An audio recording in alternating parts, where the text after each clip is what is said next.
여러분들 염려하고 기도해 주셔서 건강한 모습으로 잘 돌아왔습니다. 지금도 성도들 가운데 코로나가 확진이 되어 격리 중에 또 치료 중에 계신 분들이 적지 않게 있는데, 하나님께서 정말 함께 하시고 지켜주셔서 잘 회복되고 건강한 모습으로 돌아올 것이라 믿습니다. 또 코로나 걸리지 않은 분들 잘 건강관리하셔서 또 확진되지 않도록 하시고요. 혹 확진되더라도 그렇게 우리가 감당이 어려울 정도로 힘든 시간들은 아닐 수도 있으니까 잘 이겨낼 수 있기를 주님의 이름으로 부탁합니다. 여러분, 믿을 수 없는 일이 일어났어요. 절대 무너지지 않을 것 같았던 골리앗이 무너지고 만 겁니다. 그것도 아직 소년의 티를 벗지 못한 다윗의 물맷돌에 맞아서 한 방에 즉사하고 말았습니다. 이 골리앗의 패배는 이스라엘 측에서도 굉장히 믿기 힘든 충격적인 결과였지만, 블레셋 측에서는 망연자실할 수밖에 없는 패배였습니다. 사실 제 아무리 골리앗이라고 하더라도 쓰러져 죽으면 거추장스러운 시체, 그 이상도 그 이하도 아니죠. 더 이상 위협도 두려움도 그 어떤 무서움의 대상도 될 수가 없습니다. 앞에 51절을 보면 다윗은 쓰러진 골리앗에게 달려가서 그를 밟고, 그리고 골리앗의 칼을 빼어 골리앗을 죽였다, 이렇게 되어 있습니다. 신학적으로 보면 다윗이 승리한 이 모습은 우리 주님의 승리를 상징하게 됩니다. 마치 자신이 신이 된 듯 기세등등하던 골리앗이 다윗의 물맷돌에 이마를 맞아 엎드려져 즉사했고요. 하나님의 사람 다윗이 그를 밟고 그의 머리를 베었지 않습니까? 이때로부터 약 1000년 뒤 예수님은 십자가를 통하여 사탄의 머리를 밟으시고 죽음의 권세를 깨뜨리고 영광스럽게 승리의 부활을 하셨습니다. 그 주님이 우리와 함께하고 계시기에 우리가 담대하게 믿음으로 행하기만 하면 승리는 우리의 것이 됩니다. 전에 말씀드린 것처럼 고대 전쟁에서는 양 진영의 용사가 한 명씩 나와서 1대1 맞대결을 벌여가지고 승리한 자가 패자의 몸을 밟고 그의 목을 베어 칼끝으로 패자의 머리를 들어 올리는 것이 관행이었습니다. 다윗은 골리앗의 칼로 골리앗의 목을 베어 골리앗의 머리를 높이 들어 올렸습니다. 이렇게 다윗의 칼끝에 매달린 골리앗의 커다란 머리를 보면서 블레셋 병사들은 완전히 겁에 질려 도망가기 시작했고요. 40일 동안 팽팽하게 대치하던 두 진영 사이의 균형이 한순간에 깨어지고 전세가 완전히 이스라엘 쪽으로 기울기 시작했습니다.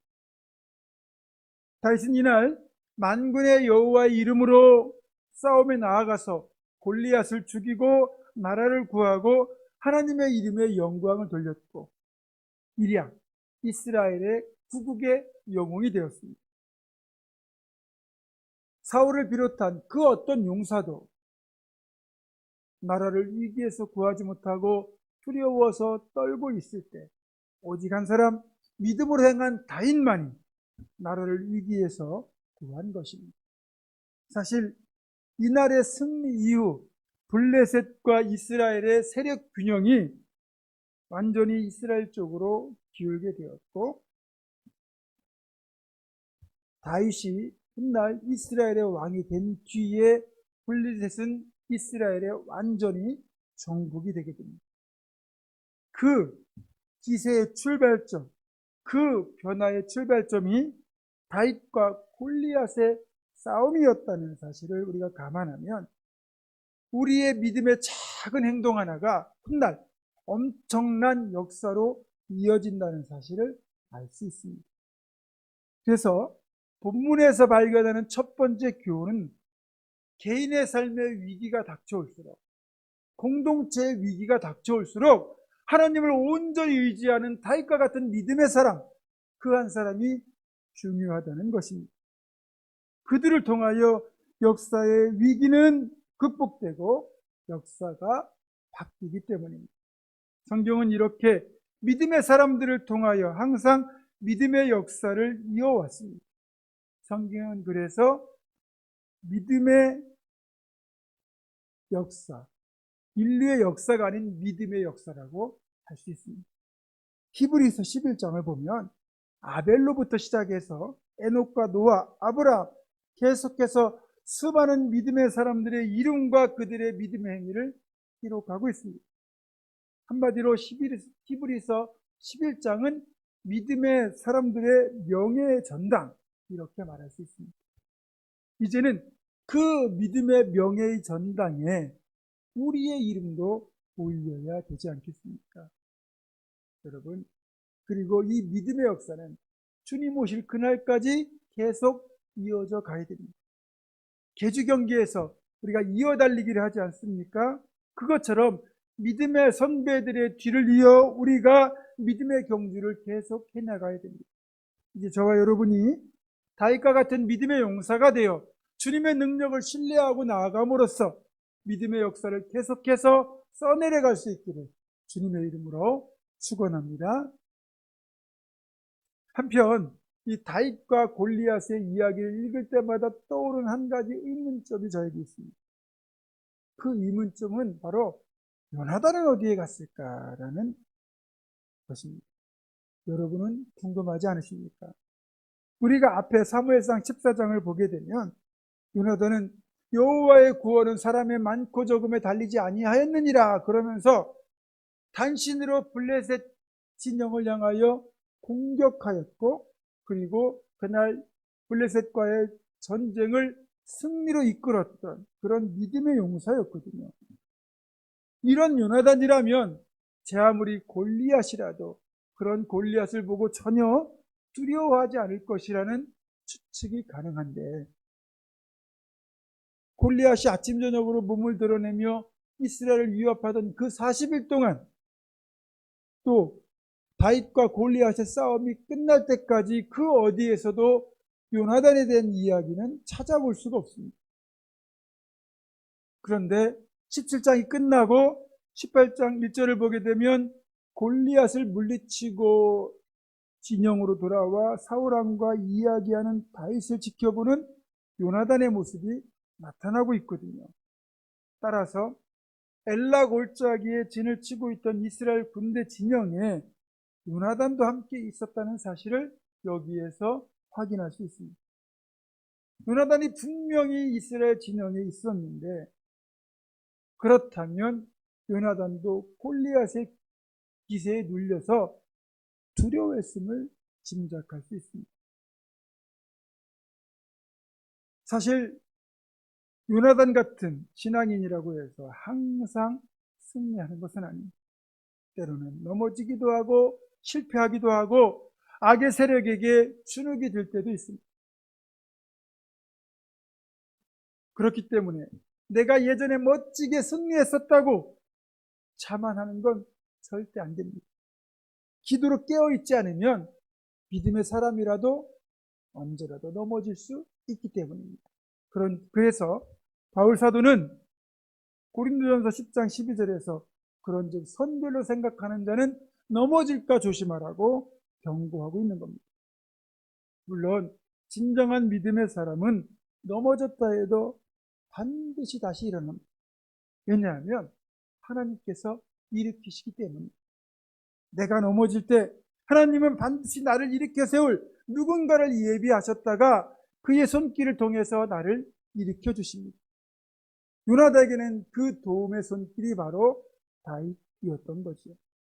그래서 우리가 요나단이 당시 어떤 심정이었는가를 살펴보는 것도 꽤 흥미로울 것 같습니다.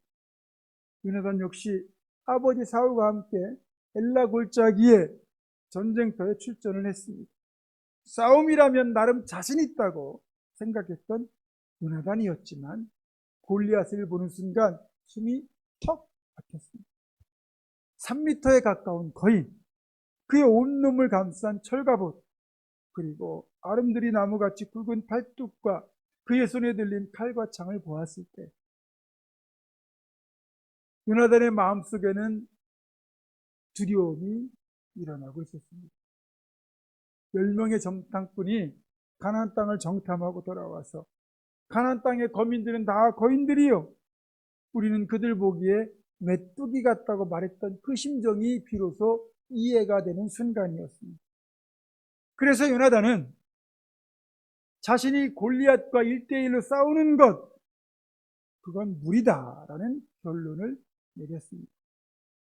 골리앗에게 패하여 죽는 것도 두려운 일이겠지만 만약에 자신이 나가서 골리앗과 싸웠다가 패하게 되면 이 전쟁에서 이스라엘이 패배할 것이 불을 보듯 훤하기에 함부로 나서지 못한 것일 수도 있습니다.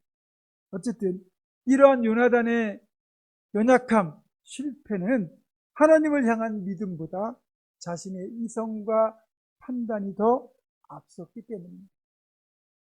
여러분, 이 믿음의 역사는 이성으로 이루어지는 게 아니에요. 불가능 그 너머에 계신 하나님을 바라보는 믿음으로 이루어지는 것이 바로 믿음의 역사거든요. 요나단은 믿음보다 이성을 앞세우는 바람에 예전에 보여주었던 그 담대함, 그 믿음과 용맹함을 잃어버리고 말았던 것입니다. 결국 다윗에게 골리앗을 무너뜨리는 역사의 주인공의 자리를 넘겨주고 만 거지요.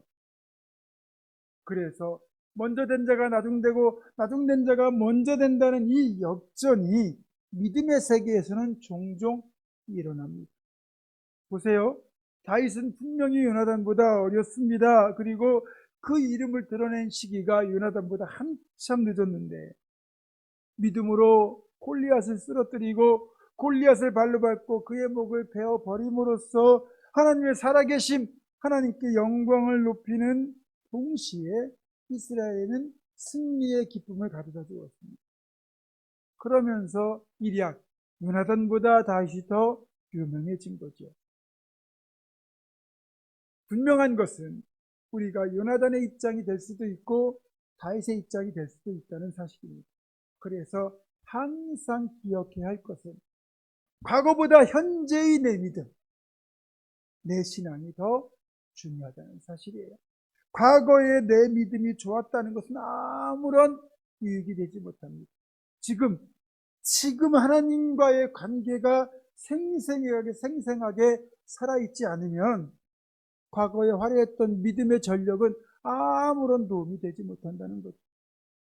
그래서 오늘 본문을 통해 주시는 두 번째 교훈은 깨어있는 기도와 믿음의 기억만이 우리를 하나님과 생생하게 살아있는 관계를 맺게 하는 가장 강력한 매개체라는 것입니다.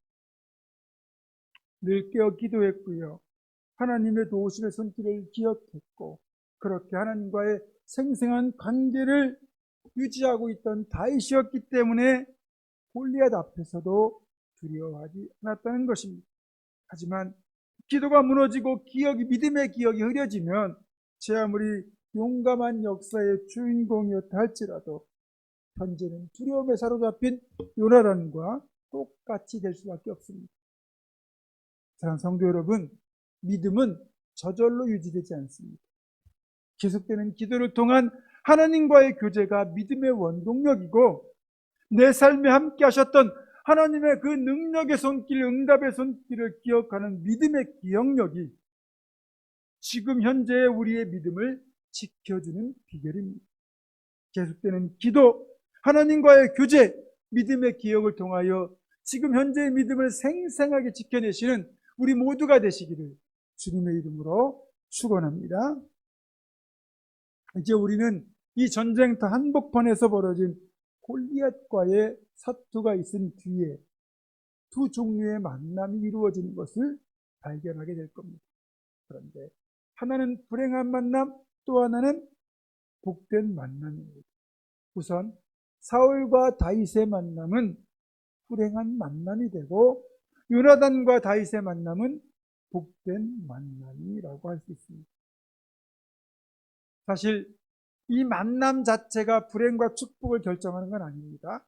그 만남을 이어가는 사람들이 이 만남을 어떻게 이어가느냐, 어떻게 채워가느냐, 그것에 따라서 이 만남이 불행한 만남이 될지 아니면 복된 만남이 될지를 결정하게 되는 거죠.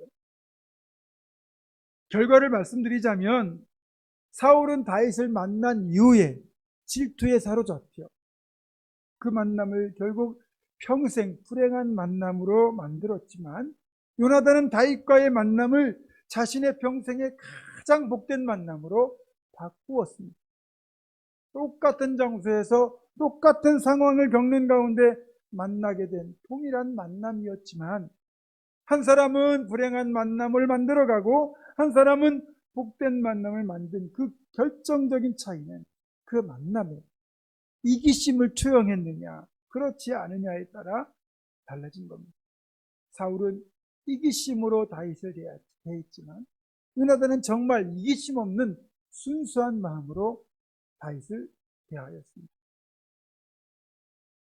이처럼 만남의 과정에서 자신의 이기적인 욕심을 초월하여 진정으로 마음을 열고 상대방을 받아들이면 이런 만남은 복된 만남이 되어가지만, 만남 속에 사람의 욕심과 질투가 개입되게 되면 그 만남은 불행한 만남으로 전락되게 됩니다. 사무엘서의 이야기는 이후로부터 불행한 만남, 복된 만남, 이 두 종류의 만남이 계속 교차하게 되면서 뒷부분을 채워가게 됩니다. 우리가 앞으로 그 만남들을 살펴보면서 그 속에서 우리의 만남은 그러면 어떤 만남이 되어야 될지를 살펴보기를 원합니다. 자, 오늘은 다윗과 요나단의 만남을 먼저 짚어보겠습니다. 우리나라에서 만든 말인데, 남자들끼리의 친한 우정, 사랑 같은 그 우정을 브로맨스라고 합니다. 브라더와 로맨스를 결합한 말인데, 다윗과 요나단의 만남이 진한 브로맨스로 이루어지죠. 이들의 사랑과 우정은 신분과 나이와 입장을 초월한 아름다운 만남으로 시작됩니다. 오늘 본문 18장 1절을 보면 요나단의 마음이 다윗의 마음과 하나가 되어 요나단이 그를 자기 생명같이 사랑하니라, 이렇게 되어 있죠. 사실 요나단의 입장에서는 골리앗을 물리친 다윗이 그렇게 고마울 수가 없었습니다. 자신은 두려움에 사로잡혀서 감히 어쩌지 못하고 싸우지 못하고 있을 때 다윗이 없었다면 어떻게 골리앗을 물리칠 수가 있었겠습니까? 다윗에 대하여 조금의 시기나 질투의 감정은 생기지 않았습니다. 그죠? 골리앗을 물리쳐주고 이스라엘의 승리를 가져다준 다윗이 그렇게 고마울 수가 없었습니다. 이 일을 계기로 요나단과 다윗은 평생의 친구와 동역자가 되어 아름다운 우정을 나누게 됩니다. 사실 요나단은 왕위 계승 서열 1위입니다. 우리로 말하면 왕세자예요. 또 다윗은 사무엘로부터 차기 왕으로 기름 부음을 받은 상태니까 사실은 두 사람은 왕위를 두고 서로 싸워야 되는 숙명의 적이나 마찬가지였습니다. 하지만 요나단은 그것조차도 뛰어넘어 다윗을 위하여 자신의 목숨까지 내어줄 정도였거든요. 요한복음 15장 13절에 보면 주님이 이런 말씀을 하셨어요. 사람이 친구를 위하여 자기 목숨을 버리면 이보다 더 큰 사랑이 없나니.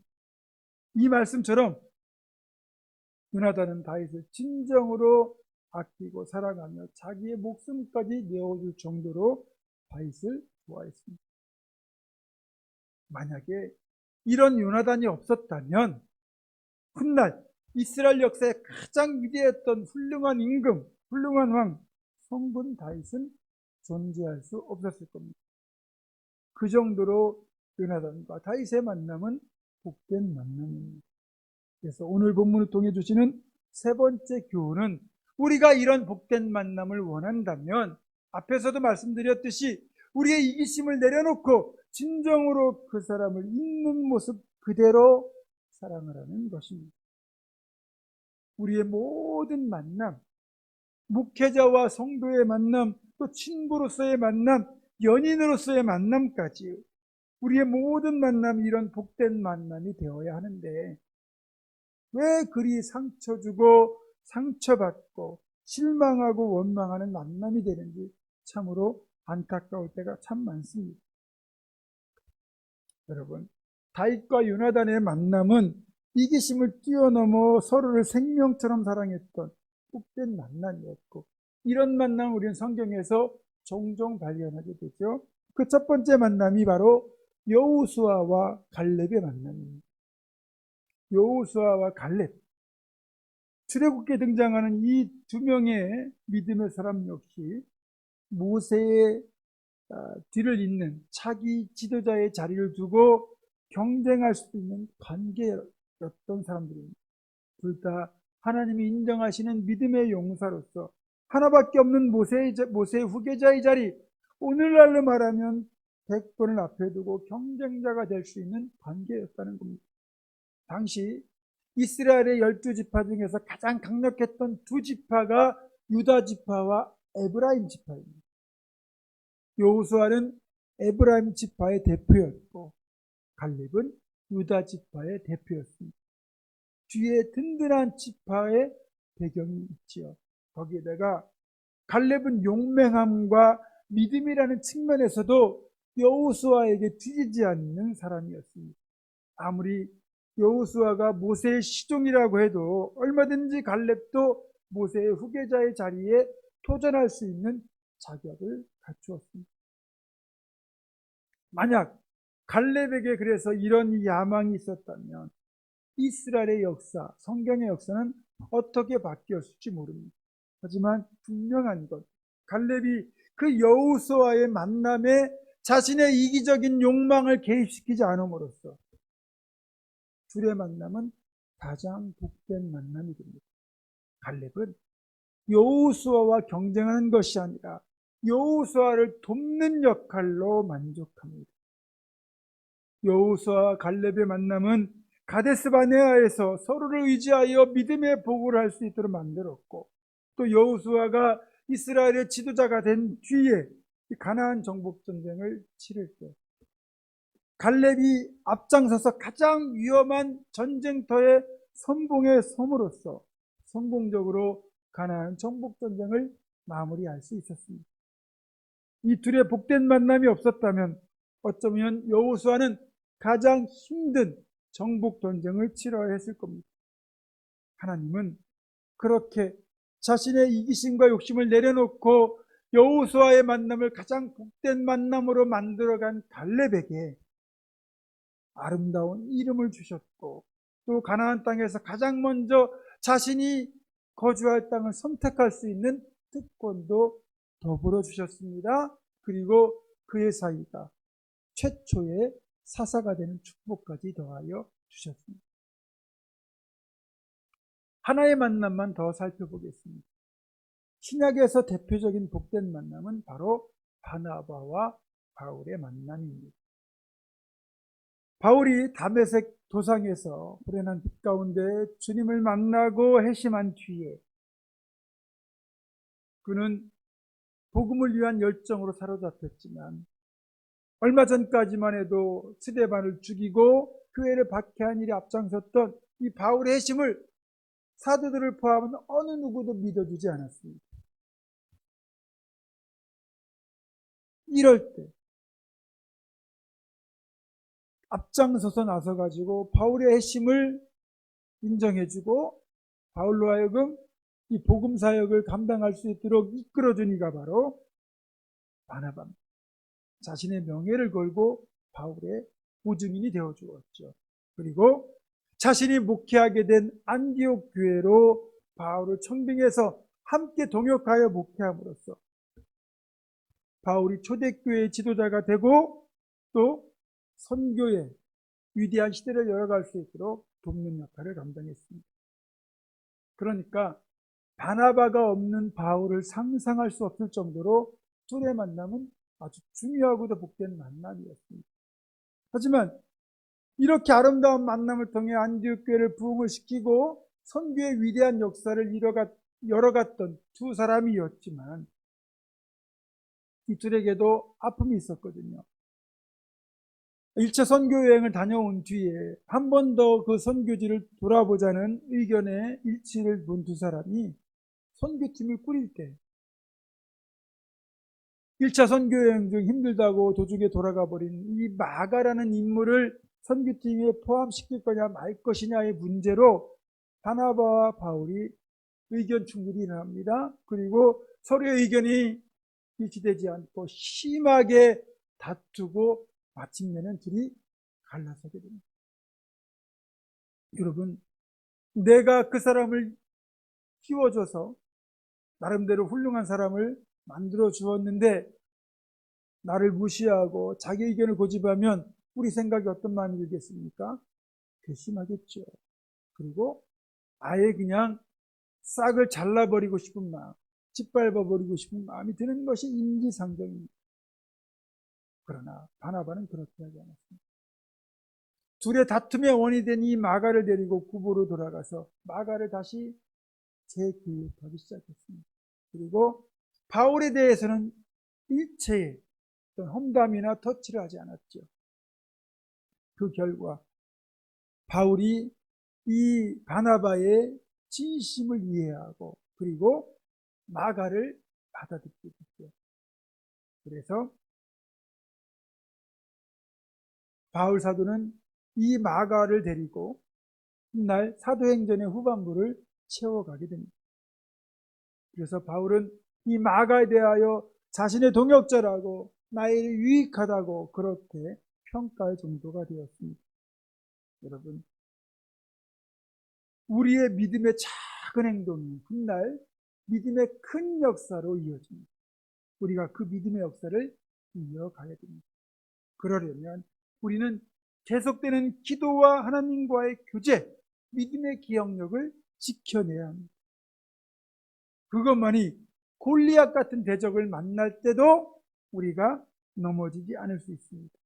마지막으로 우리의 만남을 복된 만남으로 만들고자 하는 노력도 필요합니다.